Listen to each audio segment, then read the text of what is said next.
Hello everyone, welcome to online class of Power Systems 2 subject. Last class we have seen two methods of voltage control, that is by excitation control and by using tap changing transformers. So in today's class, auto transformer tap changing method, booster transformers, induction regulators and by synchronous condensers, how we can control the voltage we are going to see. In modern power system, electrical energy from generating station will be delivered to consumers through a network of transmission and distribution. So we are making all the efforts to give the constant voltage to the consumers. Okay. So ultimate aim is to give the constant voltage to the consumers. So to safeguard the interest of consumers, government has enacted a law in this regard, and the limit of voltage variation is plus or minus 6% of declared voltage at the consumers terminals. So why voltage will be varying at the consumer's premises? Because of the change in the load on the supply system. Whenever the load on the system will increase, voltage at the consumer's terminals will fall down due to the increased voltage drop in alternator synchronous impedance, transmission line, transformer impedance, feeders and distributors.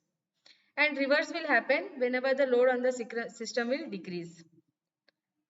So these voltage variations are undesirable and they should be kept within minimum prescribed limits, that is plus or minus 6% of the declared voltage. And this can be achieved by installing voltage regulating equipment at various suitable places in a power system. So when we see the location of voltage control equipment, these voltage control equipments will be present usually at generating stations, transformer stations and the feeders if the drop exceeds the permissible limits. So there are various elements between generating station and the consumers, and the voltage control equipment will be used at more than one point in the system for two main reasons. First reason is power network is very extensive and there will be a considerable voltage drop in transmission and distribution systems. Secondly, various circuits of the power system will have dissimilar load characteristics. And for these two reasons, it is necessary to provide individual means of voltage control for each circuit or group of circuits to the equipment which are used at generating stations, transformer stations and feeders if the drop exceeds the permissible limits. So various voltage control methods are there. There are several methods of voltage control, and in each method, system voltage will be changed in accordance with the load to obtain a fairly constant voltage at the consumer's end. So by the first method is excitation control method, and second is using tap changing transformers. These two we have covered in the previous class. Next, third one is auto transformer tap changing, booster transformers, induction regulators, synchronous condenser, use of series capacitors in long EHV transmission lines, switching in shunt reactors during light loads, switching in shunt capacitors during high load or low power factor load, use of static shunt compensation having static capacitors. Let us see the first one, excitation control method. Here in this method, there are two main types of automatic voltage regulators, that is Tyrrell regulator and Brown-Boveri regulator. So when the load on the supply system changes, terminal voltage of the alternator also will change due to the changed voltage drop in the synchronous reactance of armature. So voltage of alternator can be kept constant by changing the field current of alternator. An alternator has to run at constant speed to obtain fixed frequency. So induced EMF of the alternator cannot be controlled by the adjustment of the speed. So this method of excitation is called as excitation control method. Excitation of alternator can be controlled by the use of automatic or hand operated regulator. So the first method is preferred in modern practice, that is there are two main types of automatic voltage regulators, Tyrrell regulator and Brown-Boveri regulator. Let us see the Tyrrell regulator. So in this type of regulator, fixed resistance will be cut in and cut out of the exciter field circuit of alternator, and this is achieved by rapidly opening and closing a shunt circuit across the exciter rheostat. When we see the construction of a Tyrrell regulator, there are rheostat, exciter control magnet, relay contacts, springs, weight, main contacts, main control magnet, capacitors, relay, exciter, field winding is there, alternator, current transformer, potential transformer, dashpot, three lines, that is RYB, because this three phase supply is given here. Rheostat R is provided in the exciter circuit and its value is set to give the required excitation. Rheostat will be put in and put out of the exciter circuit by the regulator, and hence exciter voltage can be varied to maintain the desired voltage of the alternator. So there are four main parts of the construction of a Tyrrell regulator: main contact, exciter magnet, AC magnet and differential relay. When we see the operation of this regulator, two control magnets, that is exciter magnet and AC magnet, they are adjusted such that normal load and voltage at the alternator and their poles are equal, and keeping the main contacts open. So in this position of main contacts, relay magnet will remain energized and it will pull down the armature carrying one relay contact, and relay contacts will remain open and the exciter field rheostat will be in the field circuit. Whenever the load on the alternator increases, its terminal voltage will decrease, and this will cause the series excitation to predominate, and the AC magnet will pull down the right hand lever to close the main contacts. Then relay magnet will get de-energized and it will release the armature carrying the relay contact. And relay contacts will be closed and rheostat will be in the field circuit, and that will get short circuited. So what will happen? Because of that, exciter voltage will increase and excitation of the alternator also will increase. So increased excitation will cause the alternator to rise quickly. And at the same time, the excitation of the exciter magnet will be increased due to the increase in the exciter voltage. So left hand lever will pull down and opening the main contacts, energizing the relay magnet and putting the rheostat in the field circuit before the alternator voltage has time to increase.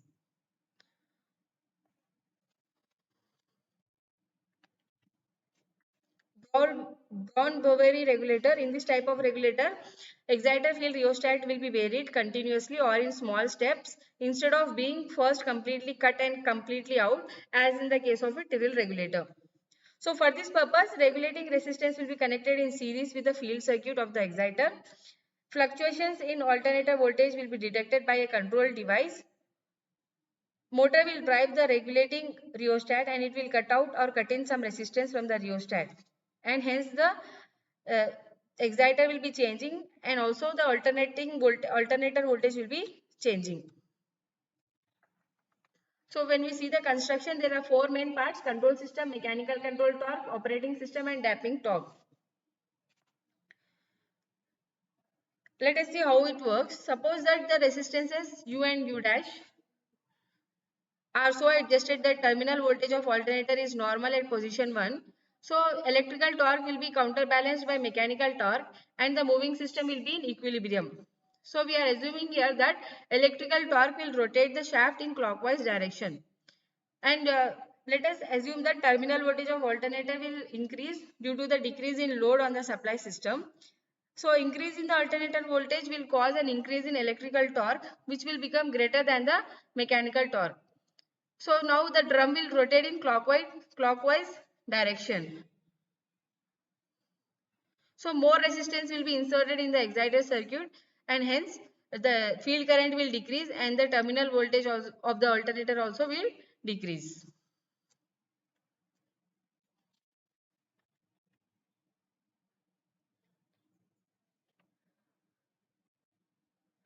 Tap changing transformers. So excitation control method is satisfactory only for short lines. So it is not suitable for long lines. So long lines we are going for a tap changing transformer. In this we are having two types: off-load tap changing transformer and on-load tap changing transformer. In off-load tap changing transformer, number of tappings will be provided on the secondary. Whenever the position of the tap is varied, effective number of secondary turns will be varied, and hence the output voltage of the secondary can be varied or changed. So whenever the movable arm makes contact with stud 1, secondary voltage will be minimum, and when it contacts with stud 5, then voltage will be maximum. So whenever there is a light load, voltage across the primary is not much below the alternator voltage, and movable arm will be placed on stud 1. So whenever the load increases, voltage across the primary will drop, but the secondary voltage can be kept at the previous value by placing the movable arm to the higher stud. So whenever a tapping is to be changed in this type of transformer, load will be kept off, and hence its name is off-load tap changing transformer. But there is a major disadvantage that it cannot be used for tap changing on load. And whenever we have to change the tapping from position 1 to position 2, when the transformer is supplying load. So whenever contact with the stud 1 is broken before contact with stud 2 is made, then there will be a break in the circuit. So it will result in arcing. On the other hand, if the contact with stud 2 is made before the contact with stud 1 is broken, coils will connected between these two tappings will be short circuited, and they'll carry heavy current. So for this reason, this arrangement cannot be used for tap changing on load. Let us see on-load tap changing transformer. In supply system, tap changing has normally to be performed on load so that there is no interruption to the supply. Secondary winding consists of two equal parallel windings which have similar typings 1A, 2A, 3A, 4A, 5A, and 1B, 2B, 3B, 4B, 5B. In normal working conditions, switches A, B and tappings with the same number will remain closed, and each secondary winding will carry one half of the total current.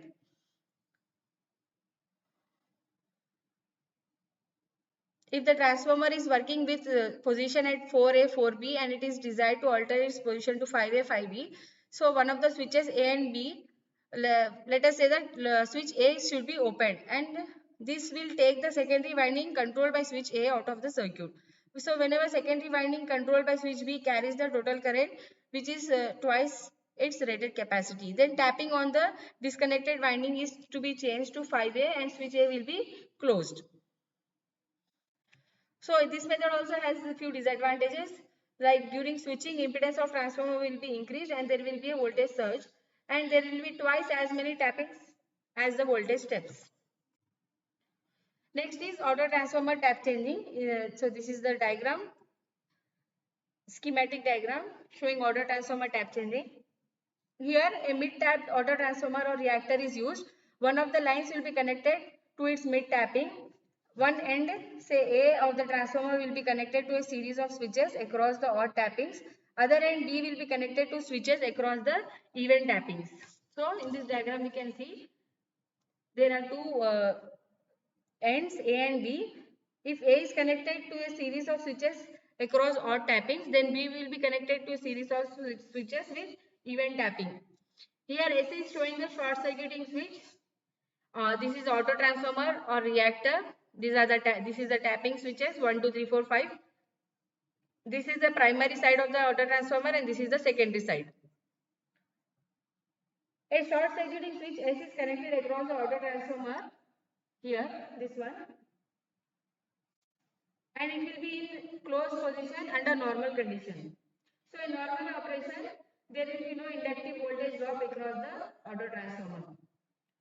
Because in normal operation, what is happening? Switch S is closed so that half the total current flows through each half of the reactor. And since the currents in each half of the reactor are in opposition, no resultant flux is set up and consequently there is no inductive voltage drop across it.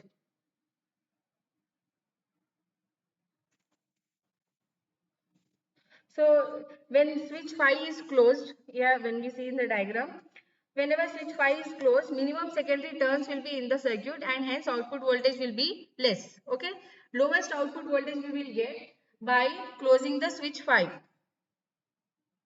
So whenever output voltage has to be maximum, switch 1 has to be closed. Okay, to get the maximum output voltage, close switch 1. To get the minimum output voltage, close switch 5. Now suppose that it is desired to alter the tapping point from position 5 to position 4 in order to raise the output voltage. So what we have to do is short circuit switch S should be open and switch 4 should be closed. Then switch 5 is open and finally short circuiting switch will be closed. So in this way tapping can be changed without interrupting the supply. Now let us see the booster transformer. So sometimes it is designed to control the voltage of a transmission line at a point which is very far away from the main transformer, and this can be achieved by the use of a booster transformer. Secondary of the booster transformer will be connected in series with the line whose voltage has to be controlled. Okay, so the line whose voltage has to be controlled will be connected to the secondary of the booster transformer in series. Then the primary of the transformer will be supplied from a regulating transformer fitted with on-load tap changing gear. Booster transformer will be connected in such a way that its secondary injects a voltage in phase with the line voltage. So this is a booster transformer diagram where we can see main transformer and a regulating transformer. They are connected in series, and this is the feeder here, dotted one, and this is the booster transformer. Then B and B will disconnected to the load. A and A is connected to the main transformer. The voltage at AA is maintained constant by tap changing gear in the main transformer.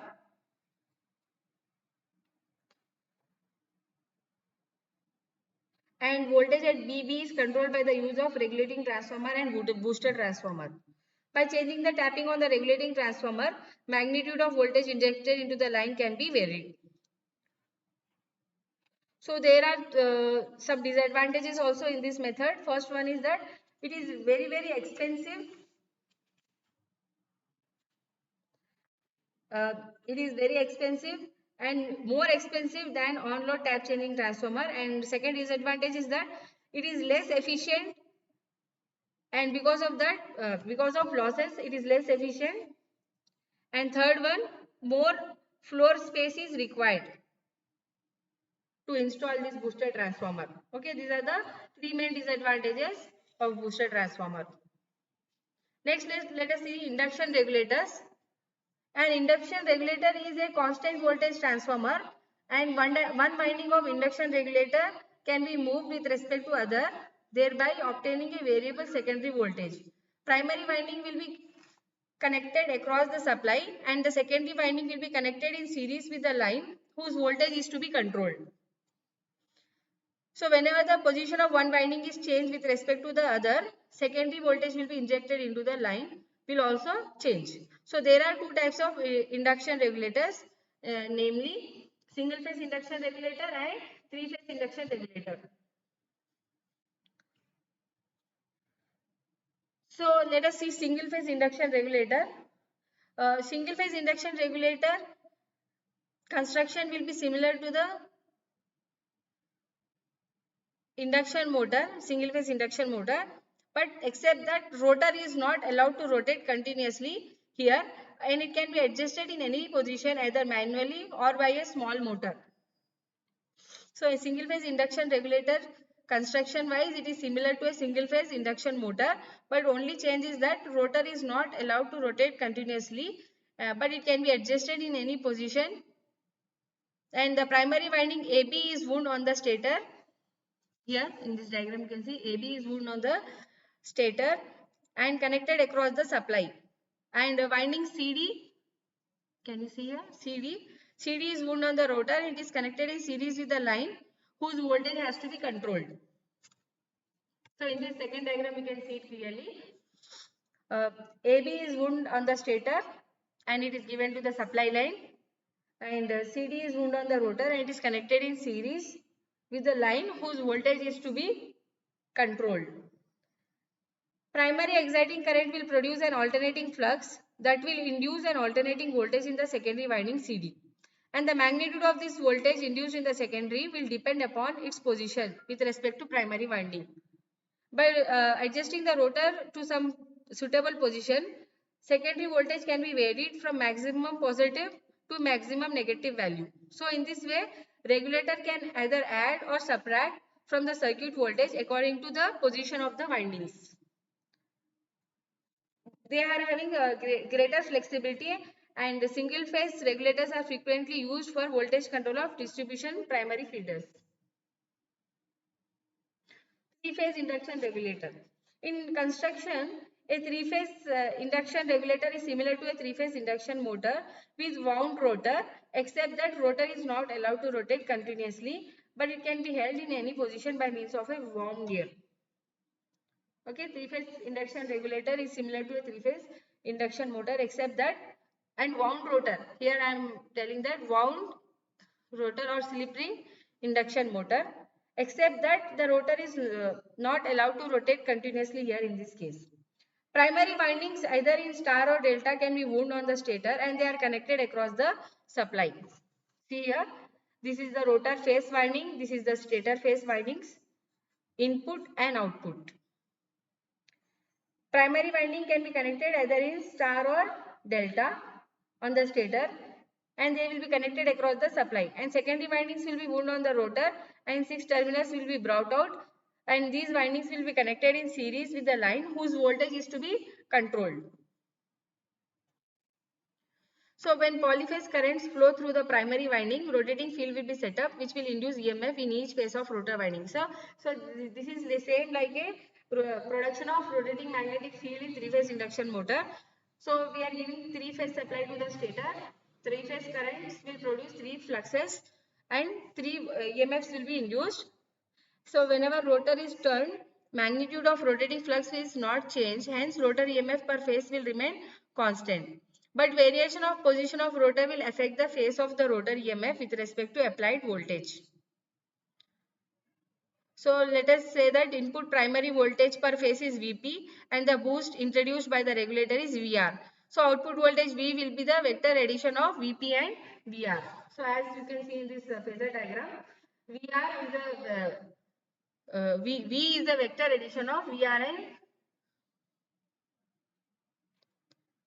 and Vp. Okay, V is the vector addition of Vr and Vp. So in all the three phases, we can see the total voltage here, output voltage. Okay, output voltage or total voltage.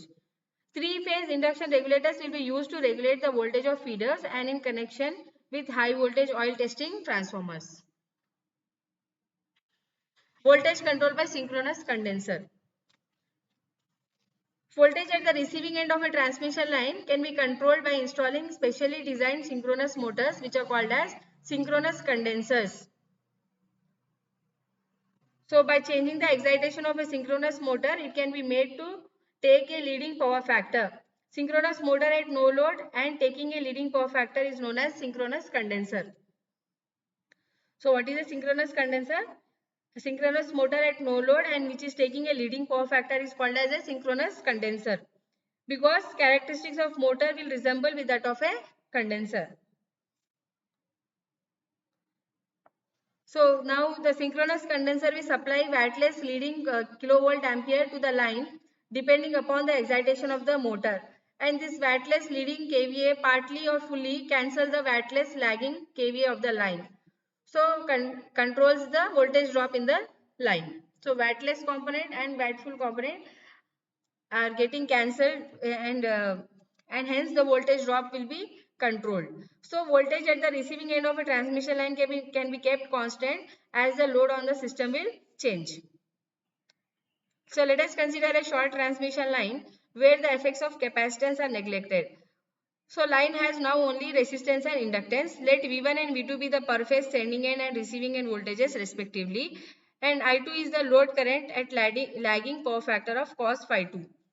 Now let us see the voltage control without synchronous condenser and with synchronous condenser. First one is without synchronous condenser. So in the figure we can see a transmission line with resistance R and inductive reactance X per phase. Okay, R and X are the resistance and reactance per phase. Load current I2 can be resolved into two rectangular components, that is IP in phase with V2. IP will be in phase with V2 and IQ at right angles to V2. Okay, IQ is perpendicular to IP. See here in this vector diagram we can see IP and V2 are in phase with each other, and IPR will be in parallel or in the same line with IP. Perpendicular to IPR will be IPX or at 90 degrees. Okay. So each component will produce resistive and reactive drops. Resistive drops being in phase with and reactive drops will be in quadrature leading with the corresponding currents. So resistive drops series and the reactance drops 90 degrees. So vector addition of these drops to V2 will give the sending end voltage V1. So addition of all these will give the vector addition of resistive drops, reactive drops and V2 will give the sending end voltage V1.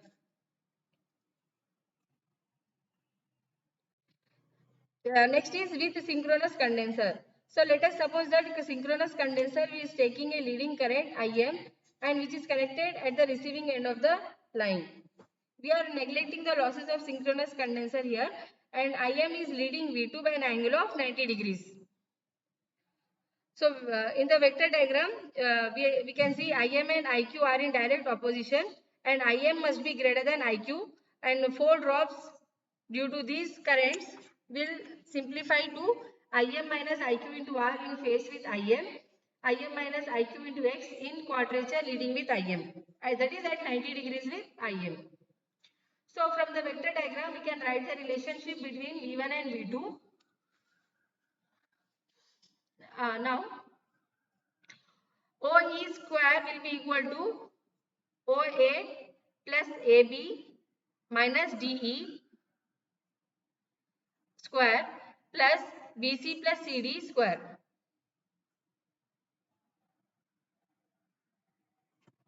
Now what is OE? OE is nothing but V1. OA is nothing but V2. AB is IP into R. DE is Im minus Iq into X whole square plus BC value is IPX plus CD value is Im minus Iq into R whole square. So from this equation, value of Im can be calculated to obtain any desired ratio of V1 by V2 for a given load current and power factor. kVAR capacity of condenser will be equal to 3V2 Im by 1000. So I hope all these voltage control methods are clear to everyone. So let us see numericals based on this topic. A load of 10,000 kilowatt at a power factor of 0.8 lagging is supplied by a three-phase line whose voltage has to be maintained at 33 kilovolt at each end. If the line resistance and reactance per phase are 5 ohms and 10 ohms respectively, calculate the capacity of the synchronous condenser to be installed for the purpose. Comment on the result. Let us see the solution.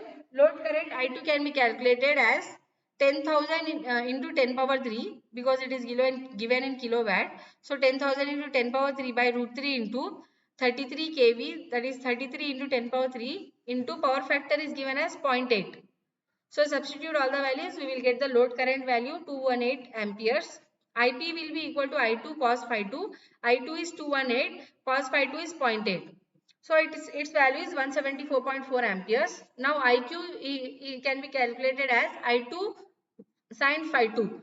So cos phi 2 is 0.8. Phi 2 will be equal to cos inverse of 0.8. So that sine of that phi value will be equal to 0.6. So whenever cos phi is 0.8, sin phi will be 0.6. 218 into 0.6 will give 130.8 amperes. This is IQ value. Resistance is given as 5 ohms. Reactance is given as 10 ohms. Sending end voltage per phase V1 is equal to receiving end voltage per phase V2. That is 33 kV divided by root 3. 33 into 10 power 3 by root 3. That is 19,053 volt. Let Im be the current taken by the synchronous condenser.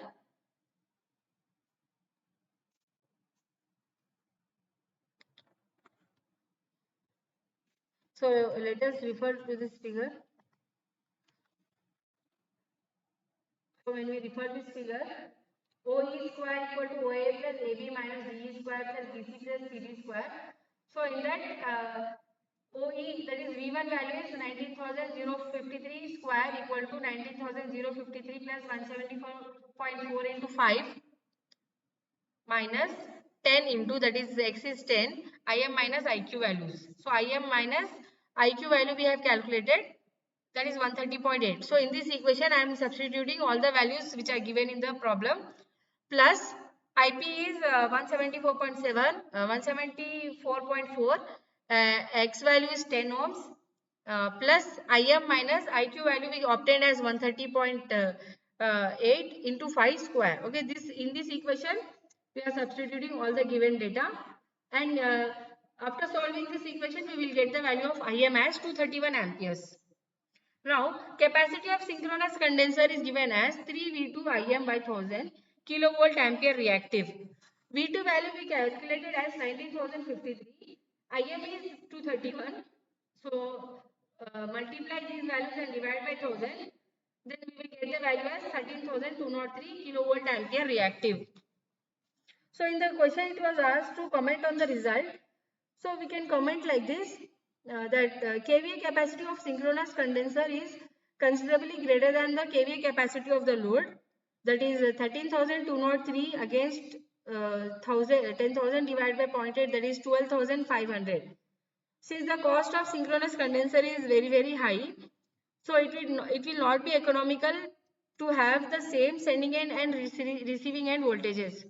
In practice, synchronous condenser will be operated in such a way so as to allow a very small drop in the transmission line.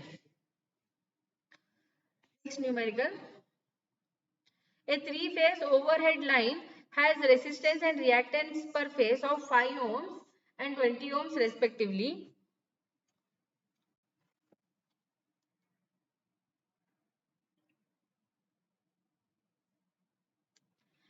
The load at the receiving end is 25 megawatt at 33 kilovolt and a power factor of 0.8 lagging. Find the capacity of the synchronous condenser required for this load condition if it is connected at the receiving end and the line voltages at both the ends are maintained at 33 kilovolt. Let us see the solution. Calculate load current, that is 25 into 10 power 6 by root 3 into 33,000 into 0.8. 0.8 is the power factor value. So I2 is 546.8 amperes, IP is I2 cos phi 2, that is 546.8 into 0.8 is the power factor, that is 437.4 amperes. IQ is I2 sin phi 2, 546.8 into 0.6, 328.1 amperes. Resistance is given as 5 ohms, reactance 20 ohms. Sending end voltage per phase V1 is equal to receiving end voltage per phase V2, that is 33 kV divided by root 3, 19,053 volts. Now let Im is the current taken by the synchronous condenser. So substitute all the values in the equation. V1 square is equal to V1 plus V1 square equal to V2 plus IPR minus Im minus IQ into X square whole square plus IPX plus Im minus IQ into R whole square. V1 value we calculated here 19,053 square equal to V2 is same. V1 and V2 are same. So 19,053 plus IP calculated as 437.4 multiplied by resistance is 5 ohms minus IM we have to calculate.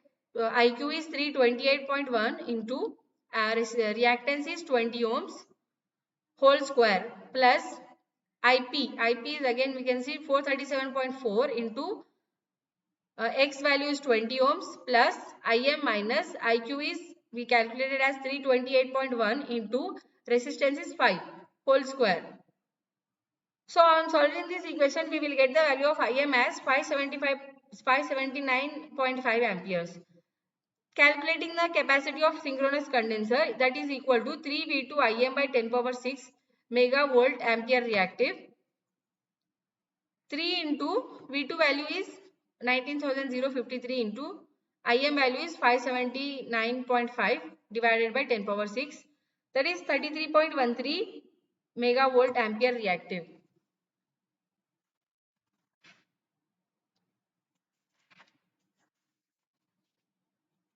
Thank you everyone for watching the video.